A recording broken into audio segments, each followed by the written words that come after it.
বাইরে ধরি, বাইরে ধরে দেখি, দুটো প্রশ্ন করি। ये फंस गया सीएम। তো ভাই কি ফ্রি আছেন? নাটক দেখতেছি ভাই। ও আচ্ছা, তার মানে ফ্রি আছে। ভাই দুটো কথা বলতাম আর কি, দুটো কথা বলতে একটা গল্প আছে, গল্পটা শুনবেন? বলেন। ধরেন আমরা দুজন একটা জঙ্গলে গেলাম, তো জঙ্গলে যার পথে দেখবেন আমরা একটা মানে একটা ফল পেলাম, একটা আপেল পেলাম, ওই ফলটা খাইবে কেটা? ধরেন আমি খেলাম। আচ্ছা, আপনি খেলেন। अच्छा हमको सिखा रिया है। ধরেন আর একটু সামনে যাইয়া ধরেন একটা ঝর্ণা পেলাম, ওই ঝর্ণার পানিটা খাইবে কেটা? ধরেন আমি খেলাম। আচ্ছা দেখ, আপনি খেলেন, আমি তাহলে কিছু খাইলাম না।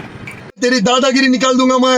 ধরেন আর একটু সামনে গেলাম, সামনে যাওয়ার ফলে একটা দোকান পেলাম, মসজিদ দোকানদার, সে জুতো সেলাই করে না, সেলাই করে আর কি, গোয়া বা পুটকি সেলাই করে আর কি। এখন কার গোয়া সেলাই করবো? तू समझा? हाँ। नहीं तू समझा नहीं। জানি না ভাই।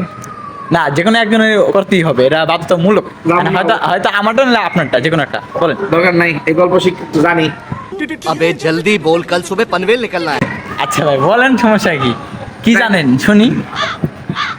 গোয়া কার্ডে মারাইবেন।